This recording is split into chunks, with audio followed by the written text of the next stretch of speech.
Iya, seberapa sebenarnya kemungkinan proses hukum oleh penyidik itu dinilai sebagai cacat prosedur, dan bagaimana kemungkinan kalau misalnya karena cacat prosedur, positioning terkait dengan keberadaan yang ditersangkakan ini, seperti apa Pak anunya, perspektifnya? Ya, Bismillahirrahmanirrahim. Assalamualaikum warahmatullahi wabarakatuh.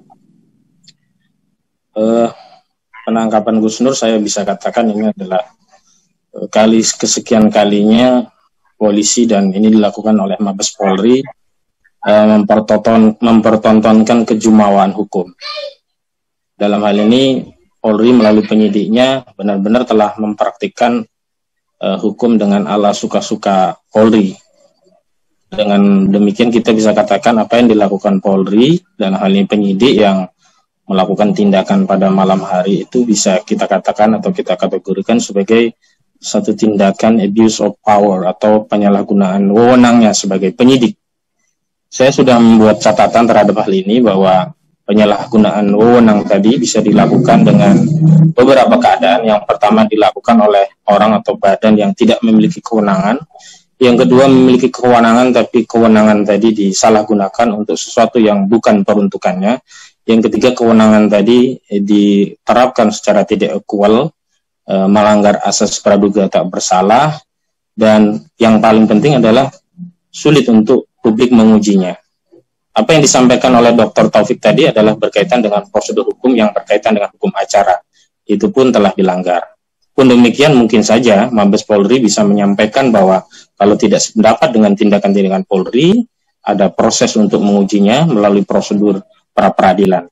Hanya saja kemudian publik juga menyaksikan proses-proses yang akan dilakukan oleh pra peradilan tadi, apakah benar juga dalam posisi yang equal, karena posisinya Gus Nur telah ditahan. Dan kami punya beberapa kasus ketika kami ajukan pra peradilan, beberapa administrasi kekurangan itu kemudian disegerakan dicukupi oleh penyidik dan akhirnya juga kandas juga begitu.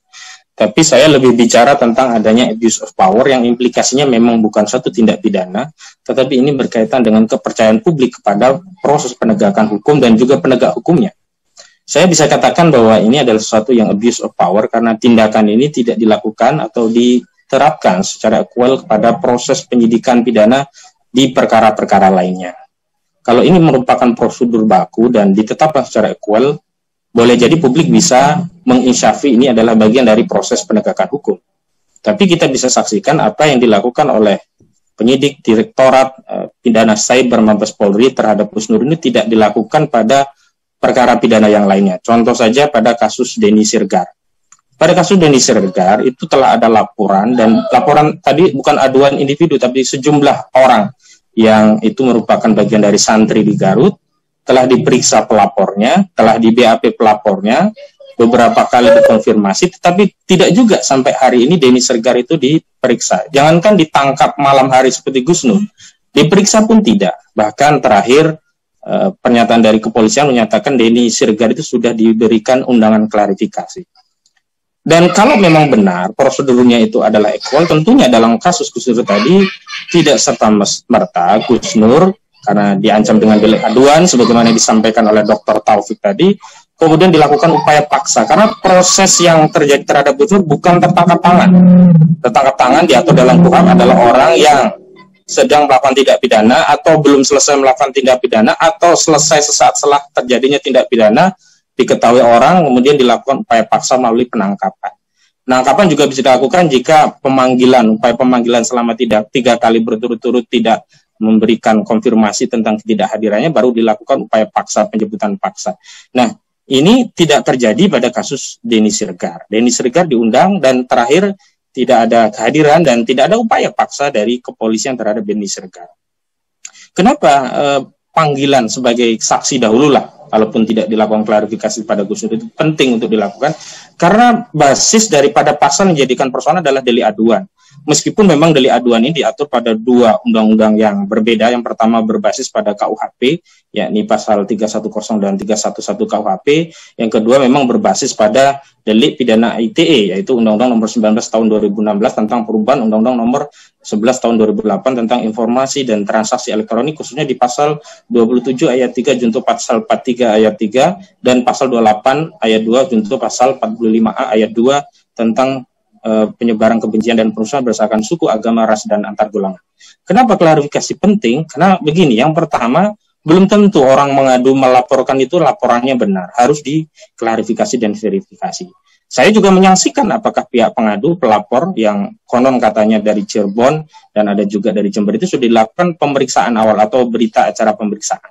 Dan terhadap dosa juga perlu diklarifikasi lebih jauh. Yang pertama, apakah benar ada ujaran konten-konten yang diunggah oleh Gus Nur, dan apakah benar ujaran itu dikeluarkan melalui sarana atau transaksi informasi dan elektronik, misalkan melalui YouTube dan seterusnya.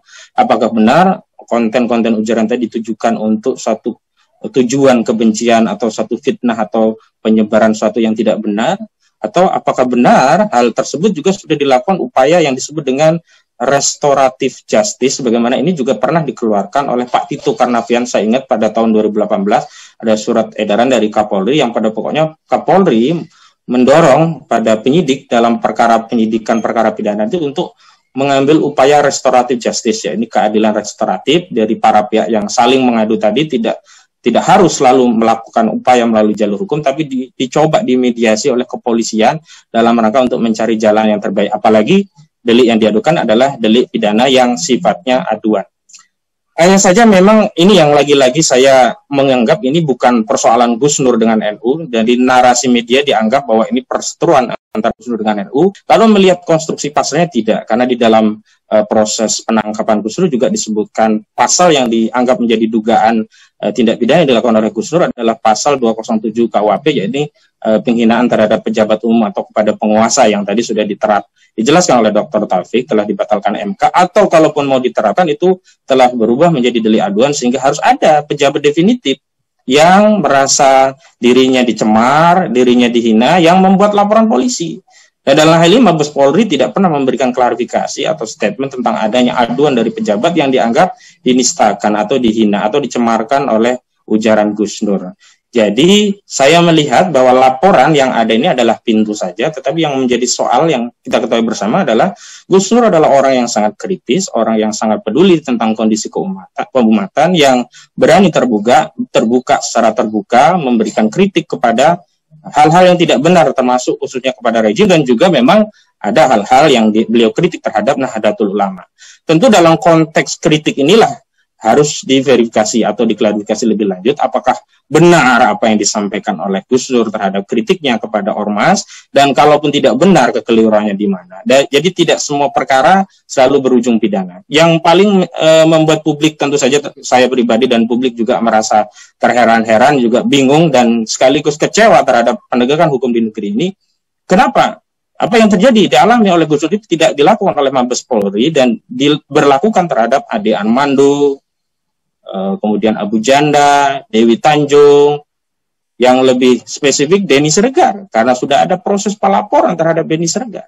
Kenapa? Undang-undang ini hukumnya hanya tajam kepada orang-orang yang mengkritik rezim Jokowi, tetapi menjadi tumpul ketika itu dilakukan atau diberlakukan kepada orang-orang yang pro terhadap pemerintahan Jokowi. Jadi ini soalnya adalah ketidakadilan hukum terhadap Gus Nur, yang di situ terjadi satu abuse of power yang ini tentu saja akan merusak citra penegakan hukum dan penegak hukum itu sendiri, yang ini tentu saja kontraproduktif dengan jargon yang selama ini dikumandangkan oleh Polri bahwa Polri itu adalah promotor profesional, modern, dan terpercaya. Demikian pengantar saya.